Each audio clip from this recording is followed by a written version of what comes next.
The counterintelligence precon is a precon divided. See, it wants to do two different things. One half wants to be very heavy into artifact creatures, led by In-Spirit, and the other half wants to go cuckoo bananas with counters and proliferate thanks to Kilo. Because of this, it feels like it's trying to do two different things with very little overlap between them. And because of this, I can't give this precon more than a B grade as it is out of the box. It's not bad, certainly, but it's not excellent either. Let's take a look at the box legend, the legendary spacecraft In-Spirit. It's a 3-mana spacecraft that only needs one creature to crew it to turn it into a counter engine every turn, putting charge counters or +1/+1 counters on another target artifact each turn. But when it's stationed at 8+, it's a 5/5 flyer that grants your other artifacts hexproof and indestructible, but notably not itself. And that's kind of the problem here. In-Spirit demands that you go so hard into artifacts and artifact creatures that it paints a huge target on itself. It also doesn't do anything to help progress your game plan, but rather prevents you from being set backwards. I really like In-Spirit in the 99 of some Jeskai brews, but not at the lead of this deck. Kilo, on the other hand, is our new legend in the deck. This little guy is a 3-mana 3/3 with haste that's pretty simple. When tapped, you proliferate. Easy, simple, clean, and exploitable. See, it's not a tap ability to proliferate. If you tap Kilo anyway, he proliferates, meaning with some specific cards you can do other things and incidentally proliferate along the way. Attack, proliferate. Station a spacecraft, proliferate. Tap for mana, proliferate. Before we take a look at that can of worms, shout out to the deck for getting some reprints right. Like giving us another version of Swan Song. Hands down one of my favorite interaction pieces. I firmly believe Swan Song to be one of the best and most fair pieces of counter magic. Everyone should have a copy, and this is a great way to get one. Also, surprisingly, we get a reprint of Tekuthal in this list.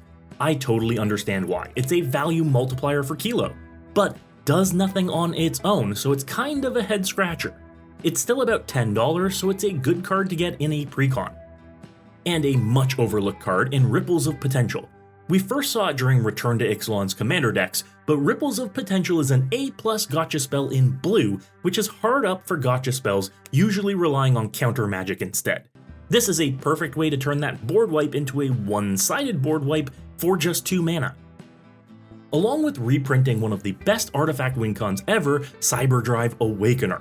We'll take a look at one of the new best artifact win cons ever shortly, but the number of times I've been blown out by a Cyberdrive Awakener makes it a goat of a reprint. And that brings me to some of the new cards from the deck, like Depth Shaker Titan, the new greatest win con in an artifact deck. This all-or-nothing creature makes your artifacts into creatures while also giving artifact creatures, including itself, trample, haste, and melee, meaning if you attack each opponent, your artifact creatures all get +3/+3. This is an artifact Craterhoof that is somehow even better since it benefits stick around after you've played it. Bonkers good. We also have Patrolling Peacemaker. This neat little robot is a proliferate engine, getting you a lot of passive proliferation whenever an opponent commits a crime. Love to see this Thunder Junction mechanic back as a one-off on a flavorful card.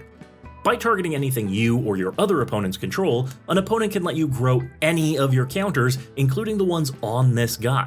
That's free money. So is Surge Conductor. For just 3 mana, this little robot lets you proliferate whenever a non-token artifact you control enters.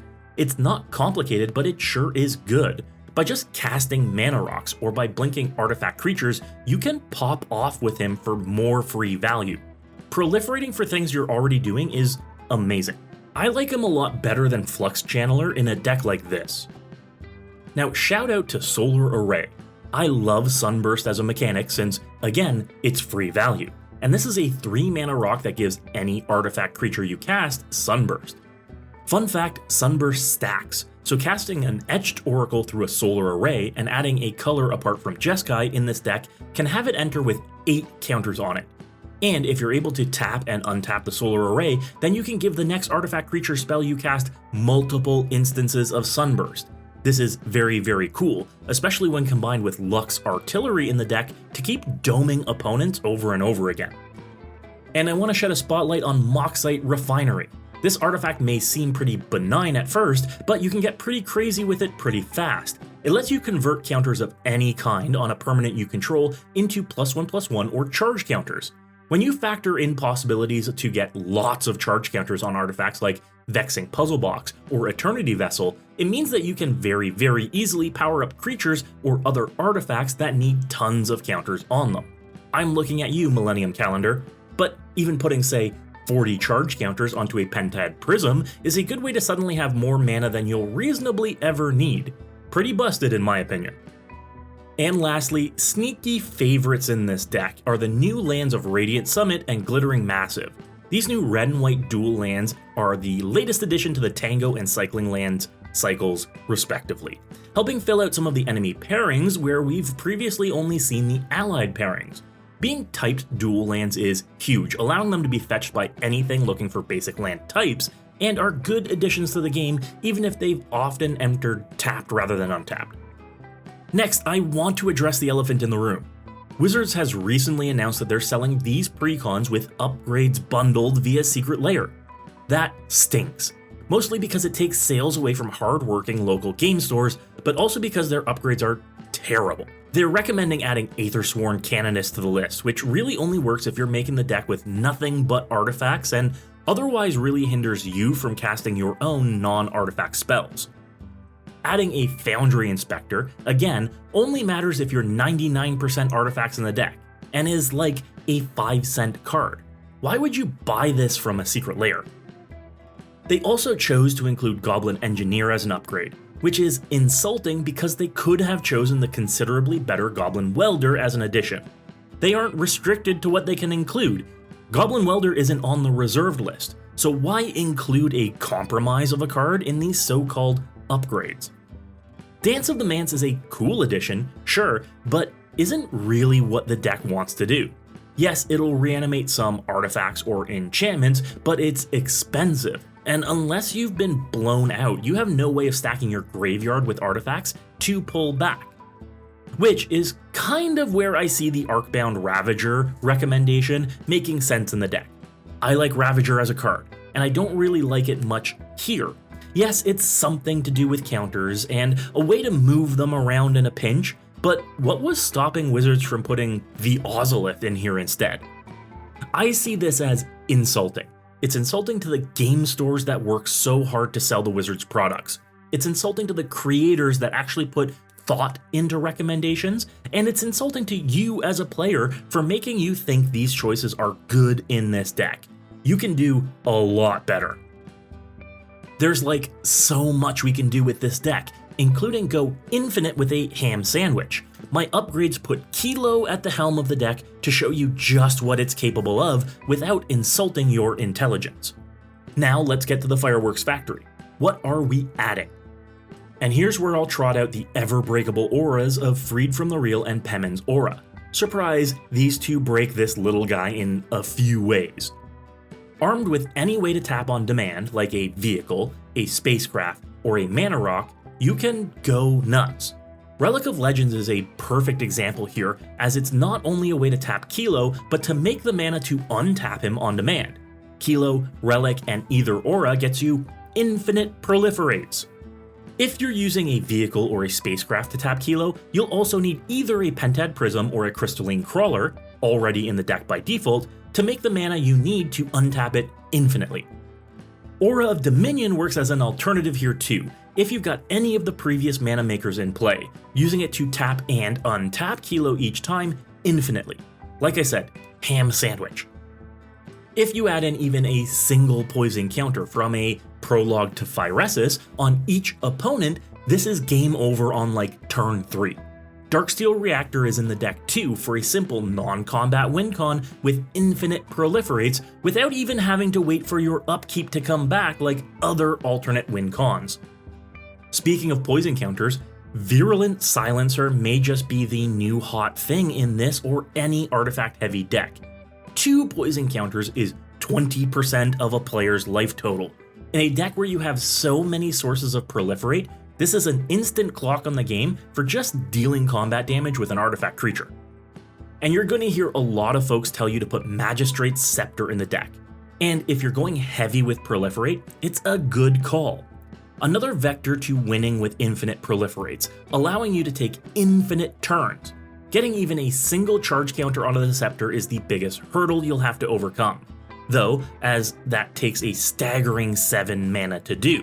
Luckily, we can rely on a Core Tapper or In Spirit to help here, but that takes some doing for sure. And if you can't win the game on the spot, you could just draw your entire library thanks to the deck's Mindless Automaton. Or you could add in a Walking Ballista and just finish everyone off that way. With some upgrades, this deck just pops off. I'm also a massive fan of Dreamtide Whale in the deck too. It's another source of free proliferate while being a massively undercosted 7/5 for just 3 mana. Don't let the Vanishing 2 scare you. This whale sticks around forever. Players just cannot stop themselves from casting 2 spells in a format like Commander. Inexorable Tide is also exactly what this deck is looking for. More proliferate. Sure, it can be hefty to cast initially, but with so much of the deck now counter-based, this is a big, ongoing win con for our strategy. With our additions mapped out, what are we cutting for them? How do we make space for these absolute bangers? Let's start by cutting anything that doesn't have counters or care about counters. Here's where I'd cut Alibu. Alibu only cares about artifacts being tapped, and yes, while it does grant all of your artifact creatures haste, it's also only good when you have a bunch of tapped artifacts. A lot of our artifacts don't tap at all.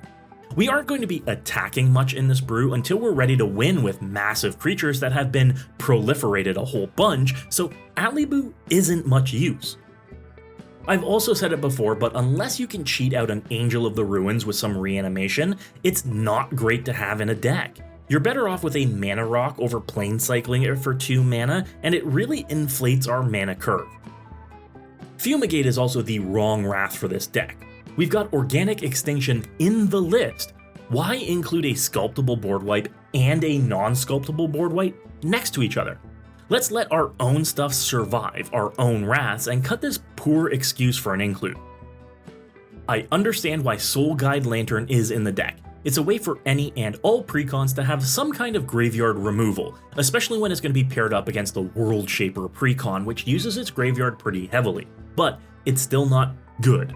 I'd much rather have our graveyard removal stapled to a Canoptic Scarab Swarm, which I may or may not mention in the expensive upgrade section, hint hint. Pull from Tomorrow is a good draw spell, and in this deck can get really good as some of our counter-based mana ramp gets humming. But until that point, it's mediocre in comparison to our draw engines like Joyra or Uthros Researchcraft. While I'm all for draw spells, I much prefer them to be more efficient than this one. On that same note, I think Experimental Augury is pretty bad too. We have Thirst for Knowledge and Tezzeret's Gambit right here in the base list to cover our one-time card draw. Sure, this proliferates, but only once. We can do a lot better than that. And the last point about this deck's card draw, Universal Surveillance is not where we really want to be with this deck. It's sorcery speed and will always cost at least 3 mana. We can tap down harmless artifacts like Gavel and Pentad Prism to pay for the X, which is handy, but there are a lot of cases where this will sit in your hand unused because you'll need to tap creatures or pay mana for it that you really won't want to do at sorcery speed. I'm also going to recommend we cut Chrome Host Seed Shark from the list too, to the dismay of some. First, I hate sharks. Take that. Second, the incubator tokens it makes costs us mana to flip and are still only vanilla creatures. They may eventually be big vanilla creatures, but the Seed Shark itself isn't an artifact creature and it doesn't do anything to help you until you start casting other non-creature spells. Empowered Autogenerator, on paper, looks like exactly what we want, a mana rock with charge counters that makes more and more mana. But the thing you have to note is that it costs 4 mana and comes into play tapped, meaning we're not going to be making any mana until turn 5, where it'll make just 1 mana without any outside interference. From there, we may be able to make it make a ton of mana, but that's going to take until turn 6 in most cases. It's too slow despite checking all of the boxes on the synergy scale. And my last cut is Titanforge. Why Titanforge over Golem Foundry? Golem Foundry gets free charge counters for doing things that we're already doing and doesn't tap to activate. More bodies over bigger bodies. I know some folks will salivate over the 9/9s you can make, but make only one per turn cycle instead of making 3 3/3s in a single turn cycle. That's just easy math. And that's a nice, simple 10 card upgrade for this Precon, on the cheap as well, just about $30 added to the brew to make it an infinite combo engine. But what if we wanted to spend more money? What if we wanted to go really all out on this list? If we're looking at more expensive editions, I absolutely adore Filigree Vector. It's awesome for getting the first counter onto creatures or the first charge counter onto artifacts on enters. But then it's also a constant source of proliferate by sacrificing artifacts. This deck is full of artifacts, even after removing some of the less than ideal ones, so this is a prime upgrade. A lot of folks are adding in a Nim Pakal to their lists too, and while I get why, it's a little bit cutesy for my taste. It will mean a lot of gnomes over time, which you can sacrifice to a Filigree Vector, and a big honking Anim to attack with, but in my experience it's an over time go wide strategy that's going to get you blown out by board wipes, and add it in if you want, but use it sparingly in my opinion. I hinted at it earlier, but Canoptic Scarab Swarm is a better graveyard removal option, especially in a deck that likes its artifact creatures. Soul Guide Lantern is a pale excuse for this kind of utility, and it's again insulting that you'd get these terrible excuses for these effects in your Precon just because it's a Precon. We can do a lot better. Now, what I would prioritize for some expensive upgrades are untap effects like Drum Bellower and Prop Room. These two are the creature half of a Seedborn Muse and can untap Kilo on each player's turn. With a tap effect in play, that's at least 4 proliferates a turn cycle, which is, let me check my notes, yes, just as I thought, very good for us. And it's the midpoint of how we can make Kilo good and not infinite too. Along these same lines, Unwinding Clock would be an ideal addition. We've kept almost 100% artifact permanence in the deck, so this is another way to get more untaps with our cards and make proliferates with Kilo. Keep in mind that these effects do not stack, since none of these are triggered effects, so don't go too overboard on the redundancy here. One is often enough. And for as harsh as I was to Crumhost Sea Shark, Simulacrum Synthesizer is superior in every way. Yes, it still makes vanilla creatures that we can proliferate counters on to make bigger, but we don't have to pay for them like we do incubators. We get them for free for casting the artifacts we're going to be casting anyway.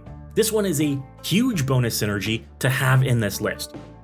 Lastly, if we're looking to get more poison counters onto opponents apart from Prologue to Phyresis or Virulent Silencer, then Norn's Decree is ideal. It's a great way to wave a big old "don't attack me" sign at opponents. All you need is one counter on any opponent, and proliferates do the rest of the job of taking them out. But with that being said, I want to know what you think about this Precon. You can check out my upgrade, linked in the description as always, but don't leave without hitting that like button or subscribing. And don't leave without checking out my sponsors like Card Conduit. They are hands down the easiest way to sell your individual Magic cards without the hassle of traditional buy listing. They'll get you top dollar while handling all of the heavy lifting, from sorting to grading to optimizing your price across a huge network of vendors. And they'll give you cold hard cash for it. You can use the promo code MECHANIC right now for 10% off of all fees. And if you want to pick up the cards for this list, make sure to go check out Card Trader. Use my promo code MECHANIC right now for 5% off your order from any TCG. Card Trader's zero system means you can get cards from all over the world with only one shipping fee. Save money and time today. Lastly, you can check out all of my decks on MOXFIELD. MOXFIELD is the best deck building platform in the world and makes it easy to build decks and search for specific cards with their powerful tools. Have you checked out their drag and drop feature yet? It's revolutionary. Be sure to check out my brews and follow my profile there right now. If you were inspired to brew today, you have to hit that subscribe button. Check out this other deck on my channel right now for more sweet tech. And as always folks, good luck and have fun.